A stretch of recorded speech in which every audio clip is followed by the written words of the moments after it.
To quote The Undertaker when he was talking to Bret Hart, guys, so speaking to Nia Jax, motherfucker, it ain't about you. Okay? The fact of the matter is this. On Monday night, we were treated to one of the most epic ends of Raw that I've seen in quite some time. The whole show was shit. Let's not be honest. to the women. Let's be honest here. WWE has completely turned into women's wrestling, and I'm loving every single moment of it. But let's be clear, okay? Raw was awful, but the ending segment was phenomenal. But there's one thing. Nia Jax is one of the most reckless workers I've ever seen in my life, man or woman. See, when this whole women's evolution started, I said it, and I'm going to say it until Jesus comes back, okay? Nia, if you want to have an opportunity to get the same amount of credit as the men, guess what? You're going to get the same amount of criticism as the men. Okay, Seth Rollins, he's injured people multiple times. People have come out on him. You know, there's been other incidents where wrestlers have made mistakes in the ring and we've gotten on them and criticized them. And guess what? In my opinion, Nia Jax deserves every single bit of criticism she's receiving this week because of her recklessness in the ring. You can't just simply turn around, okay, just because it's getting heated, turn around and punch somebody the fuck out. That's not how wrestling works. You've got to keep your composure. Keep your composure. And Nia Jax just turned around and just boom, knocked her the fuck out. And knocked her the fuck out and survived. And ruined one of the most highly anticipated matches in recent memory for a women's matchup. Now, granted, this may be a blessing in disguise for Becky Lynch, because I think WrestleMania could be Becky Lynch versus Ronda Rousey. But still, the fact of the matter remains is, Nia, why you gotta be so reckless, yo? Like, why do we have to continuously give mediocre people the biggest stage of them all? I'm sick and tired of mediocre people getting everything handed to them. I've seen it multiple times in my life. Guess what? I have a barber who wasn't doing what he needed to do on time. And guess what happened? Guess what happened? He eventually paid the price for his actions. The fact of the matter is this, okay? In life, when you're making bad decisions, and when you're not being good in your line of work, and when you're not being good in whatever you're doing in life, whether it's your relationships or whatever you choose to do in this thing called life, this journey called life, okay? Guess what? You get the criticism that you deserve, first of all, and number two, there's consequences. And I've seen no consequences on Nia Jax. I've never seen a person come out on social media, I don't care if it's in character or not, at least Brie Bella felt some remorse. Nia Jax came out on Twitter and straight up said, well, this ain't delivering mail. You know, is anybody gonna ask about my knuckles? Like, nobody gives a shit about your knuckles, okay? And also, I'm gonna say this, and I'm gonna say this in the most nicest way possible. The fact of the matter is this: Nia Jax is just capitalizing, and the WWE is just trying to manipulate the whole body positivity movement, just like the Me Too movement, in order to give Nia Jax some credibility because she sucks in the ring.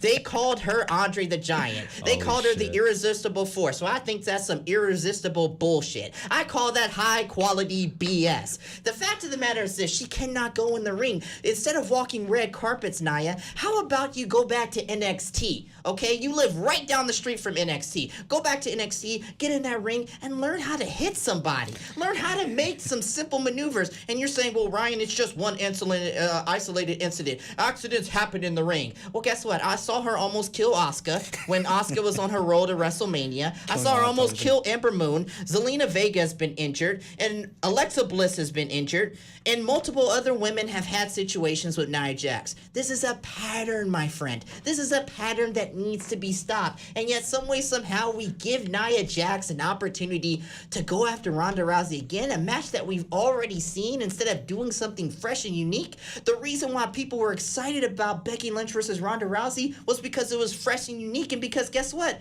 Becky Lynch is actually good, which is such a surprising thing, because Nia Jax doesn't know what being good in the ring is. She sucks in the ring, and I'm tired of saying this. And guess what? I know what it is. She's The Rock's cousin. I love The Rock too, but just because you're The Rock cousin, that doesn't mean that I'm going to sit up there and cheer you. Her other cousins God too? bless Roman Reigns Joe, I hope you get better. But before he had his leukemia, I was booing him. And I knew he was The Rock's cousin because I didn't think he was good enough to be the face of the company. Nia Jax, you're not good enough to be the face of the women's division unless you get back in that ring and practice and do what's needed to be done. I partially blame WWE too on this too, because they were so desperate when they first started the brand split, because they had split up the women's divisions to have a credible roster, that they had to hurry up and rush Nia Jax onto the main event scene. So she might have had not enough training, but sweetheart, you got to say something, okay? We can't keep doing this. I'm not going to accept body positivity as a way to be easily manipulated in 2018. I'm not going to accept the fact that you're Rock's cousin, okay? I'm not going to just accept the fact that you're a woman and that maybe just because you're a woman, you can't execute the moves as good as a man because you have certain tendencies. That's all going out the way. We've completely eliminated those things, okay? You fought for this, and I personally have fought for this too. I will give a woman credit when she does well. I think Becky Lynch is doing fantastic. I think Ronda Rousey is doing fucking phenomenal. I love Charlotte Flair. I love the women of NXT.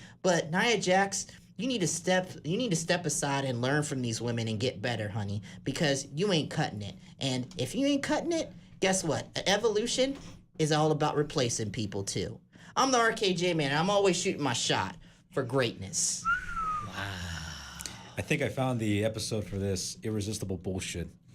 No, how about high definition BS? High definition BS. Because that's all she's doing is some high definition. That's all I'm getting treated to is high definition BS of this. And I'm going to boo her senseless. I am very true. Like, you guys have seen me at a wrestling event. I am true to who I am on this show. If I don't like you, I'm booing you. Okay? If I like you, boo's me. If I like you, then yeah, I'm cheering you. If I think you got a shot, I'm cheering you. I'm very honest and realistic about everything. And none of what I said is a criticism towards Nia Jax, the person. It is a criticism towards Nia Jax, the character. It needs to get better ASAP. Are you okay over there, Eric? Huh? You okay? Oh, you made a look. You made a look. I was like, what? No, I'm just listening and I burp for a little Killing bit. a live podcast. He burped. See, we can burp on this podcast. Yeah. No, but I'm just No, saying, go on. I'm getting sick of mediocrity ruining our livelihoods. It's ruining everything, and I am treated to a matchup that. I'm missing a matchup that I would really, really, really want to see in Becky Lynch versus Ronda Rousey. I think something that was supposed to be the main event. And let's not forget, she's messing with Becky Lynch's pay. Becky Lynch was going to get some good money out of this match, I think too. she got paid anyway, so. Yeah, but like, you know, it's something, man. I just think Nia Jax is a dangerous worker. I'm not going to criticize her weight, but all I'm saying is the whole taking advantage of the whole body positivity movement that we have in culture today, that the WWE is trying to utilize to make more money because the WWE has no shame. Well, I think that shit's got to stop. It's got to stop ASAP Rocky, as I like to say, because at the end of the day, when it comes down to it, there's real fans. We see that shit. And then if real fans see that shit, then people like kids see that shit. And I guarantee you, Nia Jax is going to get it this Sunday. You don't think as she should. You don't think that Nia Jax might have done that like on purpose, right? I looked at the tape and I mean, I don't know. She definitely tried to like be stiff. Yeah. Why? Looks like she elbowed her. If you're going to be stiff, if you don't know how to be stiff, don't be stiff. Okay? I'm just saying, like, you know, like I'm saying, if you don't know how to put on a condom, don't have sex. I was you just know gonna what I'm say, I saying? was just gonna like, say, you know what I I'm was just gonna saying? make a penis reference. Yeah. You beat me to like, it. you know what I'm saying? Like, Don't get an STD, guys. Don't get an STD. Don't get herpes out here, okay? You might have to live with her for the rest of your life. If you're wearing sweats in class, don't get stiff. Yeah, don't get